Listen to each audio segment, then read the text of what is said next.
जय हिंद।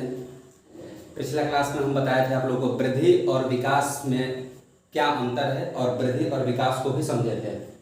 आज हम समझेंगे विकास के कारण। तो विकास के दो कारण होते हैं, एक परिपक्वता जिसको इंग्लिश में मैच्योरिटी कहते हैं और दूसरा है अधिगम जिसको इंग्लिश में लर्निंग कहते हैं। इसका मतलब होता है सीखना। परिपक्वता है क्या, पहले इस बात को समझ लीजिए। परिपक्वता का मतलब होता है कि आंतरिक यौंगों का प्रौढ़ होना। आंतरिक यौंग जो अंग होते हैं वो प्रौढ़ हो जाते हैं, मतलब विकसित हो जाते हैं। तो बच्चों में, लड़कों में, लड़कियों में परिपक्वता आ जाती है। कहते हैं कि बच्चा मैच्योर होगा तो बातें समझने लगेगा। तो विकास तभी हो सकता है जब परिपक्वता आएगी। अगर परिपक्वता नहीं आएगी तो विकास अवरुद्ध हो जाएगा।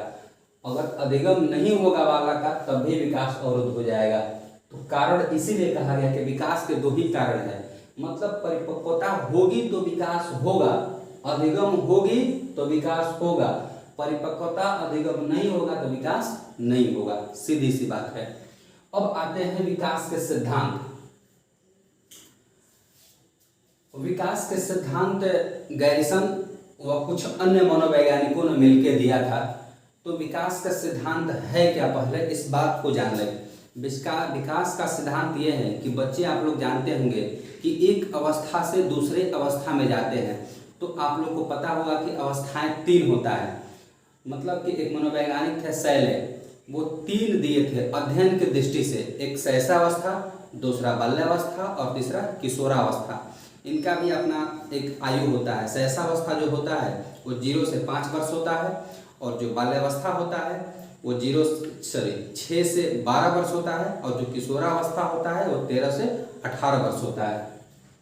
तो यही कहते हैं गैरिसन व अन्य विकास के सिद्धांत के बारे में कि बच्चा जब एक स्टेज से दूसरे स्टेज और दूसरे स्टेज से तीसरे स्टेज में जाता है तो उसमें कुछ परिवर्तन दिखाई देता है। मतलब पहला हो गया शैशवावस्था, शैशवावस्था से बाल्यावस्था, बाल्यावस्था से किशोरावस्था।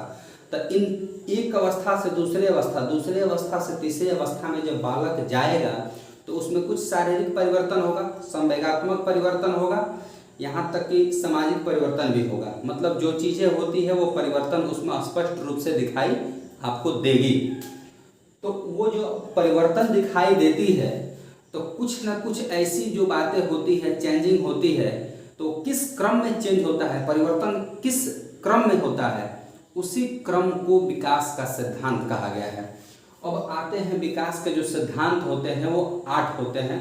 वो 8 कौन कौन से होते हैं पहले उसको देख लेंगे, तब हम बारी बारी से एक एक को आपको एक्सप्लेन करके समझाएंगे। तो जो पहला है विकास के दिशा का सिद्धांत, दूसरा है निरंतर विकास का सिद्धांत, तीसरा है विकास क्रम का सिद्धांत, चौथा है विकास की गति में व्यक्तिगत भिन्नता का सिद्धांत, पांचवा है परस्पर संबंध का सिद्धांत, छठा है समान प्रतिमान का सिद्धांत, सातवां है सामान्य से विशिष्ट प्रतिक्रियाओं का सिद्धांत, एंड देन लास्ट 8वां है वंशानुक्रम व वातावरण के मध्य अंतःक्रिया का सिद्धांत। अब एक एक करके आइए हम आपको समझाते हैं, आप लोग समझिए। विकास की दिशा का सिद्धांत, ये डायरेक्शन, दिशा से कंफर्म है कि डायरेक्शन की इसमें बात की जा रही है। तो विकास होगा लेकिन एक दिशा में होगा। तो वो किस दिशा में होगा, तो कभी भी बालक का जो विकास होता है, मतलब गर्भावस्था से, माँ के पेट से ही बालक का जो विकास होता है वो एक दिशा का सिद्धांत का फॉलो करता है। वो दिशा का कौन होगा, मतलब ये हुआ कि पहले उसका सर का विकास होगा, फिर धड़ का विकास होगा, फिर हाथ का होगा, फिर पैर का होगा। बात समझ रहे हैं ना, एक निश्चित दिशा में हो रहा है ना।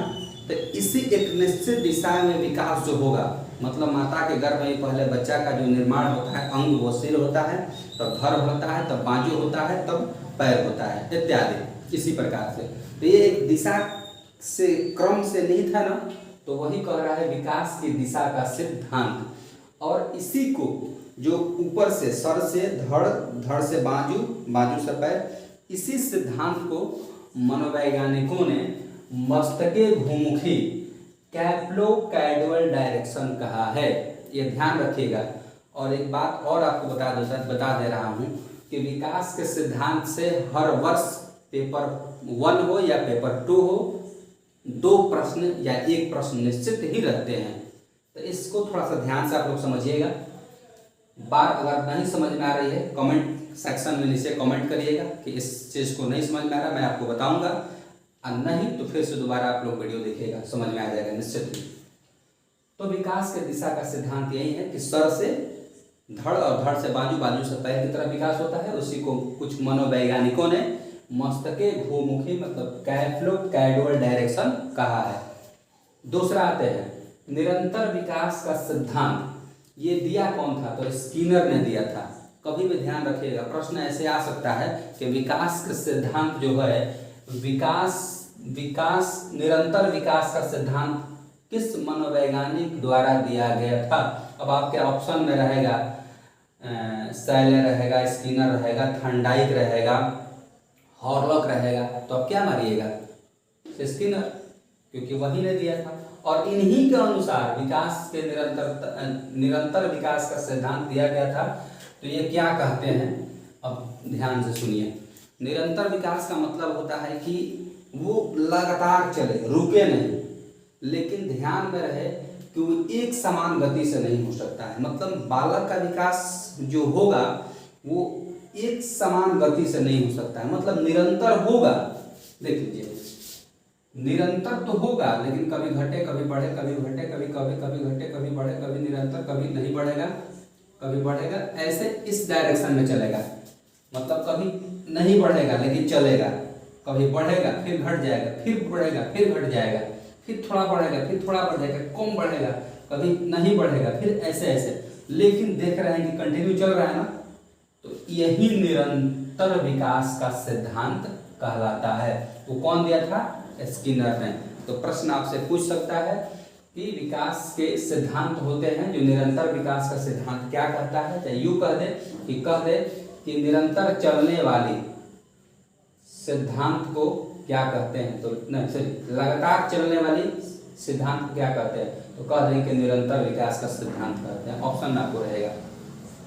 नेक्स्ट चलते हैं विकास क्रम का सिद्धांत। ये क्रम होता है, क्रम का मतलब समझ रहे होंगे आप लोग, जैसे 1 2 3 4 5 6 7। जाहिर सी बात एक क्रम है ना, 1 के बाद 2 ही आएगा, 2 के बाद 3 ही आएगा, ऐसा तो नहीं है ना कि 3 के बाद 5 आ जाएगा, 4 नहीं होगा। एक क्रम है ना, उसी तरीके से विकास का क्रम भी होता है। मतलब ये हुआ कि बच्चा अगर कोई जन्म ले रहा है तो जन्म के समय उसे किसी चीज़ की आवश्यकता होगी, तो वो किसी चीज़ को मांगने के लिए क्या करेगा? पहले सामान्य चीज़ें हरकतें करेगा, मतलब रोना, गाना, इशारा करना। लेकिन जो ही वो धीरे धीरे बड़ा होगा तो उस चीज़ों को पहले क्या करेगा? वो लेने के लिए प्रयास करेगा, अपने आप से लेने के लिए, लेकिन पहले लेने के लिए प्रयास नहीं करता था। और साथ ही साथ क्रम में ये भी कहा गया है कि जब उसका भाषा का विकास होगा तो ध्यान दिए होंगे कि पहले वो रोता है, रोते के बाद पा, मा, दा इत्यादि शब्दों को बोलता है, तब धीरे धीरे वो शब्द में बोलता है, पापा, मामा, दादा, ये सब बोलना शुरू कर देता है। ऐसा तो नहीं है ना कि जन्म लेते रहे तो पापा, मामा, दादा बोलना शुरू कर देगा, नहीं। वो धीरे पा, मा, दा आदि वर्णों को बोलेगा, तब धीरे धीरे शब्दों में वो परिवर्तन करेगा। तो क्रम निश्चित है ना, इसी को हम विकास के क्रम का सिद्धांत कहते हैं। आते हैं चौथा, विकास की गति में व्यक्तिगत भिन्नता का सिद्धांत। तो विकास की गति में व्यक्तिगत भिन्नता मतलब इंडिविजुअल डिफरेंस, व्यक्तिगत मतलब इंडिविजुअल, भिन्नता मतलब डिफरेंस। तो व्यक्तिगत भिन्नता का सिद्धांत क्या है? आपको बता देते हैं कि सभी बालक में, आपके कक्ष में 50 बच्चे हैं, तो सभी बालक का जो विकास होगा वो एक तरीके से नहीं होगा, किसी का ज़्यादा होगा, किसी का कम होगा। वो विकास चाहे किसी तरह का हो, सामाजिक विकास हो, मानसिक विकास हो, और ये कह दे कि वो संवेगात्मक विकास हो, नैतिक या चारित्रिक विकास हो, कोई भी विकास होगा वो बराबर नहीं होगा। आप देख लीजिएगा कि एक घर में 2 अगर बच्चे जन्म लिए हों, क्या उनका विकास एक जैसा हो सकता है? नहीं। यहाँ तक कि एक ही माँ से गर्भ से जन्मे कोई 2 जुड़वा बच्चे हों, उनका भी आप ध्यान दीजिएगा कि एक जैसा विकास नहीं होगा। उसमें से कोई तेज होगा, उसका कुछ पसंद कुछ अलग होगा, इसका पसंद कुछ अलग होगा, वो पढ़ेगा कुछ और पढ़ना चाहेगा, वो डॉक्टर बनना चाहेगा तो इंजीनियर बनना चाहेगा, कोई टीचर बनना चाहेगा तो कोई वकील बनना चाहेगा। तो यही कहता है कि विकास की गति, जब उसकी गति बढ़ेगी, विकास धीरे धीरे बच्चा बालक बड़ा होगा तो गति जब उसकी बढ़ेगी तो उसमें व्यक्तिगत भिन्नता आएगी। मतलब ये होगा कि कोई कहेगा कि मैं आम खाना पसंद करता हूँ तो कहीं कहेगा कि मैं लीची खाना पसंद करता हूँ। ठीक है, नेक्स्ट देखते हैं कि परस्पर संबंध का सिद्धांत। अब परस्पर संबंध का सिद्धांत क्या कहता है? परस्पर संबंध का सिद्धांत ये कहता है कि किसी बालक के शारीरिक विकास, मानसिक विकास, सामाजिक विकास, संवेगात्मक विकास, नैतिक या चारित्रिक विकास, ये क्रम रहता है। अगर जाहिर सी बात है कि एक विकास गड़बड़ होगा तो दूसरा विकास उससे जुड़ा हुआ है, वो गड़बड़ हो जाएगा। किसी बच्चा का अगर शारीरिक विकास अच्छे से नहीं हुआ तो क्या उसका मानसिक विकास अच्छे से होगा? अगर कोई हष्ट पुष्ट शरीर से ना हो, खाता पीता परिवार का नहीं हो, तो उसका मानसिक विकास भी उसी तरीके से होगा ना, वो भी अवरुद्ध हो जाएगा, वो भी कुंठित हो जाएगा। तो यही कहता है कि परस्पर संबंध, एक दूसरे से जुड़ा हुआ है, परस्पर एक दूसरे से उसका संबंधित है। अगर ये गड़बड़ हुआ तो फिर ये गड़बड़ हुआ। बात समझ रहे हैं ना? तो वही कहता है कि परस्पर संबंध का सिद्धांत। तो अगर शारीरिक विकास ठीक ठाक नहीं हुआ तो मानसिक विकास गड़बड़ होगा, क्योंकि शरीर में ही ना मस्तिष्क है। इसको खाना नहीं दीजिएगा तो ये क्या करेगा? मस्तिष्क का विकास होगा? नहीं होगा। वही बढ़िया खाना, पोषण युक्त भोजन दीजिएगा तो उसका शारीरिक विकास ठीक होगा, तो सोचने समझने की शक्ति भी क्या होगी? उसकी उतनी ही अच्छी होगी। नेक्स्ट, समान प्रतिमान का सिद्धांत। समान प्रतिमान का सिद्धांत ये कहता है कि प्रत्येक जो भी मनुष्य होते हैं, उनके जो शिशु होते हैं वो उन्हीं के जैसा प्रतिमान बनाए जाते हैं। प्रतिमान का मतलब समझ लीजिए कि उन्हीं के जैसा, ठीक है ना, हूबहू, थोड़ा मोड़ा इधर उधर चलेगा। तो सीधी सी बात समझ रहे थे, समान प्रतिमान मतलब ये है कि अगर हम मनुष्य है तो हमसे जो जन्मा बच्चा होगा वो मनुष्य ही होगा। ऐसा नहीं है कि हमसे जो जन्मा बच्चा होगा वो घोड़ा पैदा होगा, बिल्ली पैदा होगा, ऐसा नहीं है। बिल्ली से बिल्ली, मनुष्य से मनुष्य, गाय से गाय, घोड़ा से घोड़ा, हाथी से हाथी, कुत्ता से कुत्ता।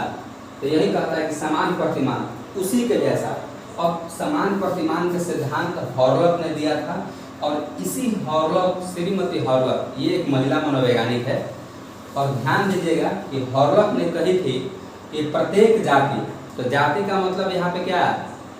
यहाँ पे जाति का मतलब कास्ट नहीं, यहाँ जाति का मतलब होता है कि मनुष्य हो जाता है, जानवर हो जाता है, पक्षी हो जाता है, ये सब। तो प्रत्येक जाति, चाहे वह पशु जाति, अपनी जाति के अनुरूप विकास के प्रतिमान का अनुसरण करती है। मतलब जो जिस जाति का रहेगा उसी का अनुसरण करेगी, वैसा ही वो जन्म लेगा। कुत्ता से कुत्ता, बिल्ली से बिल्ली। आई होप आप लोग समझे होंगे इसको। नेक्स्ट करते हैं सामान्य से विशिष्ट प्रतिक्रियाओं का सिद्धांत। प्रतिक्रिया मतलब समझ रहे हैं ना, कुछ किसी से इशारा करना, प्रतिक्रिया देना। जैसे कि हम पढ़ा रहे हैं तो देख रहे प्रतिक्रिया दे रहे हैं, मतलब ये हम आपको इंगित कर रहे हैं कि ये व्यक्तिगत भिन्नता है। प्रतिक्रिया दे रहे हैं ना, या आप कुछ पूछ रहे हैं तो उसका जवाब देना भी प्रतिक्रिया ही कहलाएगा। तो सामान्य से विशिष्ट प्रतिक्रिया क्या होता है? जैसे बालक कोई रोता है, जैसे इसमें आपको समझाया था क्रम वाला में, ठीक वही थोड़ा सा इसमें भिन्न है थोड़ा सा। तो सामान्य से विशिष्ट, पहले बालक जब जन्म लेता है तो किसी चीज़ को पाने के लिए, जैसे प्यास लगा उसको तो रोता है, रोते रोते जब माँ को पता चलता है कि भाई क्या पिएगा, दूध पिएगा, पानी पिएगा, सब चीज़ पूछती है, तो अंत में पानी पीता है वो, तो पता चल जाता है कि हाँ उसको प्यास लगी है। तो वो जब रोया तो वो सामान्य हो गया प्रतिक्रिया, लेकिन एक समय में कहेगा कि मुझे पानी चाहिए, तो वो विशिष्ट प्रतिक्रिया हो गया। तो यही सामान्य से विशिष्ट प्रक्रियाओं का सिद्धांत कहलाता है कि बालक जब किसी चीज़ को पाने के लिए जब सामान्य हरकतें करता हो, और वही जब धीरे धीरे उसका विकास होता है तो एक विशिष्ट हरकत करने लगता है, विशिष्ट प्रतिक्रिया करने लगता है, विशिष्ट एक आपको इंगित करने लगता है कि हाँ मुझे ये चाहिए, कह के, बोल के, इशारों से, तो वो विशिष्ट होता रहता है। उसी विशिष्ट प्रक्रिया को हम लोग सिद्धांत से नाम से जानते हैं, वो सब विशिष्ट, सामान्य से विशिष्ट प्रक्रिया का सिद्धांत कहलाता है। लास्ट देखते हैं वंशानुक्रम व वातावरण के मध्य अंतःक्रिया का सिद्धांत। ये कहता है कि वंशानुक्रम व वातावरण के मध्य अंतःक्रिया का सिद्धांत कहता है कि वातावरण और वंशानुक्रम इन दोनों के मध्य जब अंतःक्रिया होता है तो बालक का विकास इससे आगे नहीं बढ़ पाता है, क्योंकि विकास होने के लिए आपको पहले भी बता चुके हैं कि परिपक्वता और अधिगम की जरूरत होती है, ठीक है। और इन दो चीजों से अगर हो के गुजरेगा तो बालक का विकास होगा, अन्यथा नहीं होगा। कहने का मेरा मतलब है कि अगर बच्चा परिपक्व नहीं होगा तो उसका विकास नहीं होगा, अगर बालक अधिगम करेगा तो उसका विकास होगा। उसी तरीके से कि वंशानुक्रम और वातावरण अगर उसका ठीक रहा, वंशानुक्रम अच्छा रहा, वातावरण अच्छा रहा, तो उसका मध्य अंतःक्रिया करेगा, इंटरेक्शन करेगा, तो उसका विकास होगा, अन्यथा नहीं होगा। तो यही विकास का सिद्धांत 8 है। आई होप आप लोग समझ गए होंगे। मिलते हैं नेक्स्ट वीडियो में आप लोग के विकास को आधार को लेकर। तब तक के लिए आप लोग वीडियो को लाइक करिए, शेयर करिए और कमेंट करिए और बताइए कि कैसा आपको वीडियो लगा, ताकि और आगे मैं ऐसा ही वीडियो लेके आऊँ। तब तक के लिए धन्यवाद।